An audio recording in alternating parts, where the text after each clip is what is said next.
இன்றே டவுன்லோட் செய்து உங்கள் ஃபேவரட் ஷோக்களை என்ஜாய் பண்ணுங்க. நீங்க என் லைஃப்ல வந்ததுக்கு அப்புறம் என் லைஃப்ல அவ்வளோ நல்லது நடந்துச்சு மேடம். எனக்கு மட்டும் இல்ல, என் குடும்பத்துக்கும் எவ்வளோ நல்லது நடந்திருக்கு தெரியுமா? அப்படியெல்லாம் ஒன்றும் இல்லை மேடம். என் அப்பா இன்னைக்கு எம்எல்ஏவா இருக்காரு. நீங்க இறங்கி ஓட்டு கேட்டதுனால தான் மேடம். எல்லாம் உங்களோட ராசி தான் மேடம். நீங்க பேச்ச மாத்தாதீங்க. கேட்ட கேள்விக்கு பதில் சொல்லுங்க. அந்த ஜோசியருக்கு நீங்க தானே பணம் கொடுத்து கூட்டிட்டு வந்தீங்க.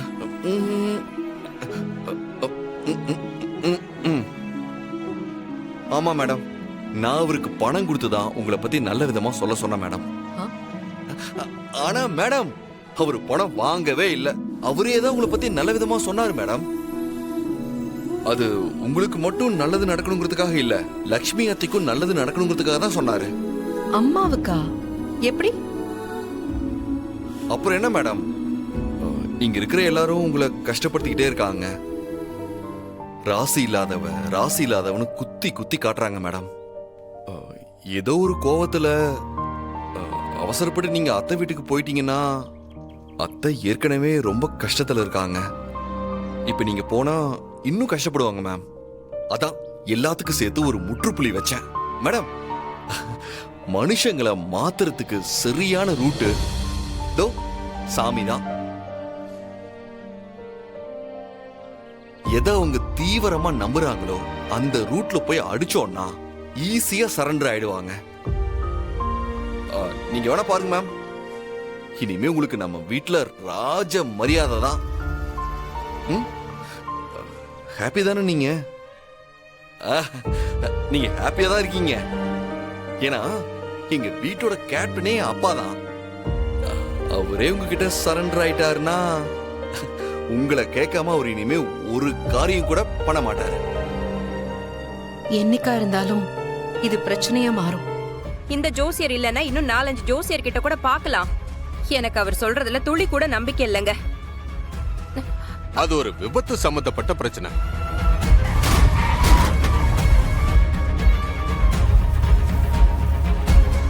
ஏங்க, என்னங்க நான் பேசிக்கிட்டே இருக்கேன், நீங்க தனியா யோசிச்சுக்கிட்டே இருக்கீங்க. அபிராமி, கொஞ்ச நேரம் அமைதியா இருக்கியா? நான் ஒரு முறைக்கு 4 முறை யோசிச்சுதான் சொல்றேன். ஒரு சில விஷயங்களை என்னால வெளியில சொல்ல முடியாது. அத முதல்ல புரிஞ்சுக்கோ. அந்த ஜோசியர் சொன்ன அத்தனையும் உண்மை. இந்த பாரு, இனிமே எந்த காரணத்தை கொண்டும் துளசி மனசு கஷ்டப்படுற மாதிரி நடந்துக்காது. கொஞ்ச நாள் போகட்டும். அது வரைக்கும் துளசி இங்க இருக்கட்டும். அது வரைக்கும் நீ கொஞ்சம் பொறுமையா இரு. அதுக்கப்புறம் அவளை வீட்டை விட்டு அனுப்புறத பத்தி யோசிப்போம். இந்த பாரு, அது வரைக்கும் இதை பத்தி எதுவும் பேசக்கூடாது, புரியுதா? ஐயோ இல்லங்க, நான் என்ன சொல்ல வரேன்னா, பேசாதன்னு சொன்னல, கொஞ்சம் அமைதியா இரு.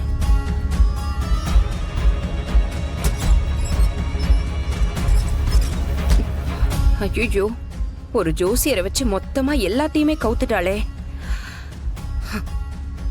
இந்த பாரு, கீழே அஞ்சலியோட அக்கா வந்திருக்காங்க. அதுவும் நீ அஞ்சலி தானான்னு ஒரு டவுட்ல வந்திருக்காங்க. என்ன சார் இப்படி சொல்லிட்ட? ஆமா, அம்மானு போய் அண்ணிய கட்டி பிடிச்ச, அதுல எல்லாருக்கும் சந்தேகம் வரும்ல. சார் என்ன சார் பண்ண சொல்ற? எங்க அம்மா கூட இப்படிதான் இருப்பாங்க, வயசே தெரியாது அந்த மாதிரி இருந்துச்சு சார். அதான் லைட்டா கன்ஃபியூஸ் ஆயிடுச்சு. சரி சரி, அதெல்லாம் விடு. இப்போ நீ அப்படியே அஞ்சலி மாதிரியே நடிக்கணும், ஓகே? அவ வீடியோ எல்லாம் அனுப்பிச்சேன், பாத்தியா இல்லையா? மறந்துட்டேன் சார். மறந்து எதை சொல்றனோ அதை செய்யாம உட்கார்ந்து கேம் விளையாடிக்கிட்டு இருக்க. அஞ்சலி மாதிரி எப்படி பேசணும், எப்படி நடந்துக்கணும், அவங்க அம்மா அக்கா யாருன்னு உன்கிட்ட தெளிவா சொல்லியிருக்க.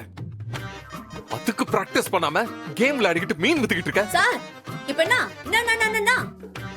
இப்ப அவங்க அக்கா கிட்ட போய் அஞ்சலியா நடிக்கணும், அவ்வளவுதானே? பாத்துக்கலாம் சார், ஃப்ரீயா விடு. நான் யாருன்னு தெரியல, மதி பாத்துக்கலாம். என் நடிப்பை பார்த்து இவன் நம்ம அஞ்சலி தானே நம்ப வைக்கிறேன் பாரு. சொதப்பிட மாட்டே சார். You follow sir. ஒண்ணு இல்ல சார், அந்த அக்காக்கு கல்யாணம் ஆயிடுச்சா? ஷோ, அதான் சொன்னனே, அவங்களுக்கு கல்யாணம் ஆயிடுச்சு. கூல் டென்ஷன்லாம் ஆவாத. ஆமா, மாமா என்ன பண்றாரு? மாமாவா? அவரு அரசியல்வாதி. அவங்க அப்பாவும் அரசியல்வாதி. ஓ, பரம்பரை அரசியல்வாதியா? ஆ, அரசியல்னா பரம்பரை தானே. ஓகே ஓகே ஓகே, விடு, நான் பாத்துக்கிறேன். ஐயோ அம்மா. ஐயோ, தயவு செஞ்சு அஞ்சலி மாதிரி நடந்து போ. சார், உன் பொண்டாட்டி ஸ்லோவா நடக்கும் சார், அப்பெல்லாம் லேட் ஆயிடும். நான் வேணா கோட்டு வாங்கல நடக்கட்டுமா? கோட் அது கேட் வாக். மாத்திட்டாங்களா? தயவு செஞ்சு இந்த மாதிரி இங்கிலீஷ்ல தப்பு தப்பா பேசாத. கீழே போ போ. இந்த பாரு, அவங்க அக்கா படிச்சவங்க, கொஞ்சம் டீசென்ட்டா பேசு. ஆ? ஒதுக்கி நான் பண்ண முடியும்? நான் போய் டீரி படிச்சுன்னு வரவா? ஏதோ எனக்கு தெரிஞ்ச வரைக்கும் பேசுவேன், அவ்வளவுதான். அம்மா, நீ ஒன்னியும் பேச வேணா, கம்முனு வா. ஹலோ, ஆ, அண்ணா, ஏன் பாச வந்துச்சு உனக்கு? என்ன பண்றது? ஆ? உன்னால என் மேலயும் டவுட் வர போகுது. இங்க பாரு, ப்ளீஸ் தயவு செஞ்சு அமைதியா வா. சரி சரி, அழுவாத. ஹலோ, யூ பாலோ. அங்க உட்கார்ந்து இருக்காங்கல்ல, அவங்க தான் அஞ்சலியோட அக்கா துளசி. புதுசா வந்துக்கிறாங்களே, அவங்க தானே? புதுசா வந்திருக்கிறது அவங்க மட்டும் தான். மத்தவங்க யாருன்னு உனக்கு நல்லா தெரியும். அதுலயும் டவுட் ஏதாவது இருந்தா கேளு, இப்பவே சொல்லிடுறேன். சார், கற்பூர புத்தி சார் நமக்கு, அதெல்லாம் நல்லாவே தெரியும். நான் பாத்துக்கிறேன். அதான் நான் பார்த்தேன். சரியா குத்துக்கணும். முதல்ல இந்த லாங்குவேஜை மட்டும் மாத்திக்கோ. அதெல்லாம் மாத்திக்கலாம் சார். இப்ப பாரு என் நடிப்ப. அக்கா, ஓப்பனிங் எல்லாம் நல்லா தான் இருக்கு. வெயிட் பண்ணி பார்ப்போம். அக்கா, அஞ்சலி,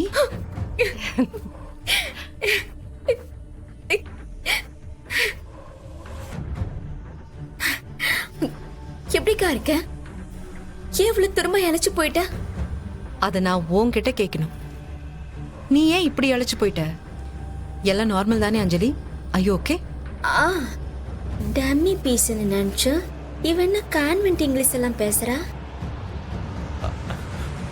அஞ்சலி, ஆ? உன்கிட்ட தான். ஐயோ ஓகே. ரிப்போர்ட்ஸ் எல்லாம் நார்மலா தானே இருக்கு? எனக்கு ஒரு பிரச்சனையும் இல்லை.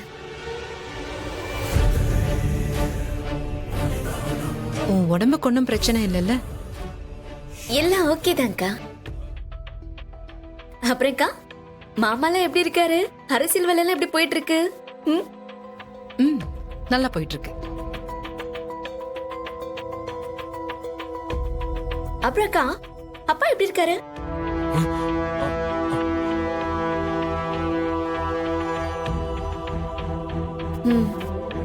ஐயோ, இத மறந்துட்டாளே.